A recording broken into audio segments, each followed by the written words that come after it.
Vamos para mais uma aula de história. Desta feita, iremos trabalhar o tema democracia. Essa palavra que bem antiga, porém muitas vezes mal compreendida. Então, atenção, que iniciaremos nossa aula sobre democracia. Bons estudos!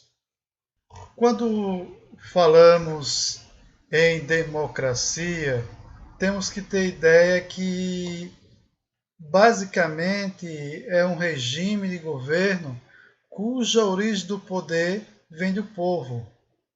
Em outras palavras, o poder emana do povo. Não é de grupos isolados, mas do povo. O povo tem o poder de escolha. Daí vem a palavra democracia. Para que possamos viver em uma sociedade democrática, temos também que participar desta sociedade. Em um governo democrático, todos os cidadãos possuem o mesmo estatuto e têm garantido o direito de participação política. Ninguém pode ser excluído da participação política. Um governo democrático é aquele que respeita a opinião dos cidadãos. Mas em uma democracia, normalmente, a maioria é que detém a palavra. Normalmente, quando falamos em democracia, temos que ter ideia que somos livres para escolher nossos governantes. Vivemos em uma sociedade cuja democracia é representativa. Nós escolhemos os representantes que irão elaborar as leis, que irão construir as leis que vão reger a sociedade. Mas podemos de tempo em tempo escolher aqueles que irão nos representar através de eleições diretas, quando escolhemos diretamente, no caso, o presidente, ou indiretas. Quando falamos em eleições indiretas, é quando escolhemos alguns representantes que irão escolher o presidente ou o chefe de Estado. Um sistema de governo que atua democraticamente deve abranger a todos os elementos de sua organização política, ou seja, os sindicatos, associações, movimentos sociais, o parlamento. Ele tem que respeitar todos os que fazem parte da sociedade. Quando elegemos um presidente, ele não pode estar voltado apenas para um grupo. Ah, esse é o presidente do grupo A, esse é o presidente do grupo B, que apoiou nas eleições. Não, ele deve ser o presidente de todos. Então, deve buscar o bem comum. Nesse sentido, democracia não é apenas uma forma de Estado ou de Constituição, mas a ordem constitucional, eleitoral e administrativa. Isso vai refletir no equilíbrio dos poderes e órgãos do Estado, a prioridade política do parlamento, o sistema alternativo de grupos governamentais e de oposição. Numa democracia, nem todos devem concordar com tudo. Deve haver também a oposição, que é aquele grupo que vai buscar aperfeiçoar o governo através de uma crítica construtiva. E o governo também tem que escutar a oposição. A democracia tem como alguns princípios fundamentais. Um desses princípios é a liberdade do indivíduo perante os seus representantes.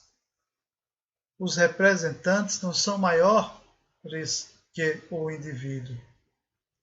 O indivíduo deve ser respeitado em sua individualidade, em seu pensamento, liberdade de opinião e de expressão da vontade política. Eu não posso ser coagido a pensar igual ao presidente, por exemplo, ao governador. Eu tenho minha vontade política, eu tenho minha opinião política. E isso não pode ser infringido, não pode ser manipulado em favor de grupos A e grupos B. A minha opinião política deve ser respeitada. Outro princípio importante também é a multiplicidade ideológica. Eu não posso trabalhar de uma forma monocrática, ou seja, com um único pensamento, com uma única forma de trabalho, de governo, de uma ideia. Essa multiplicidade de ideias, de ideologias, ela é uma riqueza fundamental para uma sociedade democrática. Outro princípio fundamental e importante é a liberdade de imprensa. Eu não posso pensar uma sociedade livre a qual a imprensa é impedida de exercer o seu papel. A imprensa tem o direito de divulgar aquilo que é a verdade. E a imprensa não deveria ser ligada a grupos políticos. Ela tem que ser também imparcial, divulgar a realidade. Eu, numa sociedade democrática, eu tenho também o direito ao acesso à informação. Como assim? Eu, como cidadão, eu posso pedir as informações necessárias ao governo. Com que ele está gastando?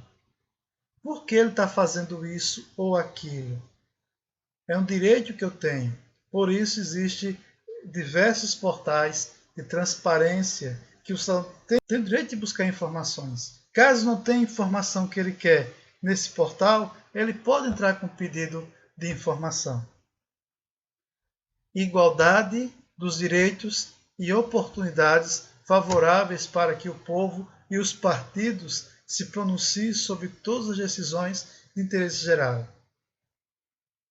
O direito de opinião é fundamental. Outro é a alternância do poder de acordo com o interesse dos cidadãos.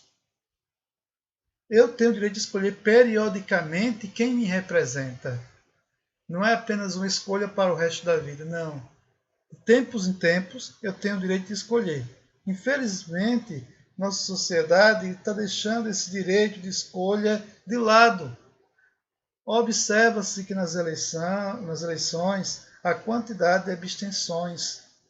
Então, quando eu deixo de exercer esse meu papel democrático de escolha, eu acabo deixando para outros este poder, esse direito. Então, os outros escolheram por mim. Caso eu me exclua do direito de participação política. E qual o significado desta palavra democracia? Palavra bem antiga. Ela surgiu lá na Grécia, por volta de 510 a.C. Clístenes, ele que era um aristocrata progressista, ele fez uma rebelião contra o último tirano, derrubando do poder. E com essa derrubada ele passa a iniciar algumas reformas que levaram à implantação da democracia lá em Atenas. Atenas então foi dividida em 10 unidades. Essas unidades passaram a receber o nome de demos, que era basicamente o elemento principal da reforma de Clístenes. Por isso, o novo regime passou a se chamar democratia, que é formada pelo radical grego demo, que significa povo, e kratia significa forma de governo. Sendo assim, a palavra democracia passa a ser compreendida como um modelo no qual o povo participa ativamente das decisões políticas. Lá, a participação era direta, mas temos que entender que a classe dos cidadãos na Grécia Antiga, em Atenas, era restrita a um pequeno grupo. A democracia grega serve como fundamento para o conceito de democracia ao longo da história. É claro que a ideia de democracia na Grécia Antiga não vai ser a mesma ideia de democracia da Revolução Francesa e, basicamente, não vai ser a mesma ideia de democracia de hoje. A democracia grega ela se baseava em dois princípios básicos que vão influenciar também o pensamento de hoje. Ou seja, isos, iguais, nomos, normas. A isonomia, ou seja, as normas vão ser iguais perante a todos os cidadãos. Todos os cidadãos são iguais perante as leis e devem cumprir as mesmas regras. Vale salientar, embora que a ilustração coloque aí um homem, uma representação de um homem e uma representação de uma mulher, na sociedade grega não existia essa igualdade entre homens e mulheres. Cada um ficava em seu espaço. O homem grego, de origem grega, ele era chamado de cidadãos. Eles eram a minoria. As mulheres, os estrangeiros, os escravos estavam de fora dessa categoria. Mas, no geral, quando se fala em isonomia, garantia aos cidadãos a igualdade perante as leis. A isegoria, isos, iguais, algoreu, ou seja, na Assembleia, na Agora, que era o lugar onde eles debatiam os direitos, tem direito de voz e voto.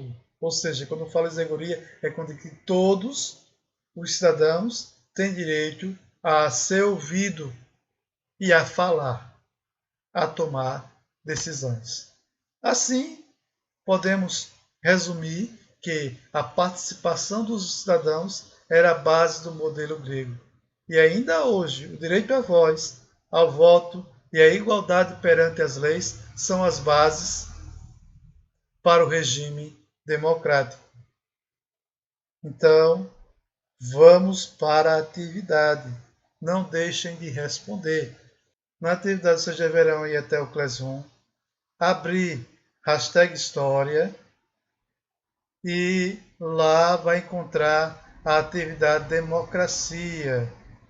Nesta atividade, vocês deverão buscar responder duas questõezinhas de múltipla escolha. A primeira questão fala que a democracia dá uma frase do Barão de Tararé, fala que a democracia é dar aos piolhos o poder de comer o leão. Sobre essa citação aí, essa alegoria aí, podemos concluir que a democracia...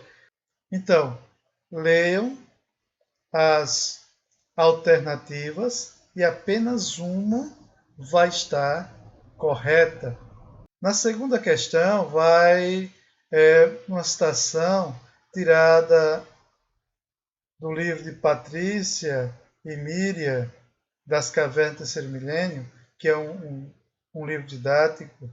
Ele vai dizer que o comparecimento à Assembleia Soberana era aberto a todo cidadão. A Assembleia era um comício ao ar livre, que reunia centenas de atenienses do sexo masculino, com idade superior a 18 anos. Todos os que compareciam tinham o direito de fazer uso da palavra. As decisões da Assembleia representavam a palavra final, na guerra e na paz, nos tratados, nas finanças, nas legislações, nas obras públicas, no julgamento dos casos mais importantes, nas eleições de administradores, enfim, na totalidade de atividades governamentais. Com base no texto e no que foi falado no vídeo,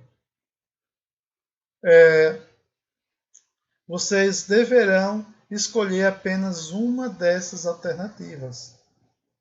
Respondam qualquer dúvida, estarei à disposição para esclarecer. e até mais.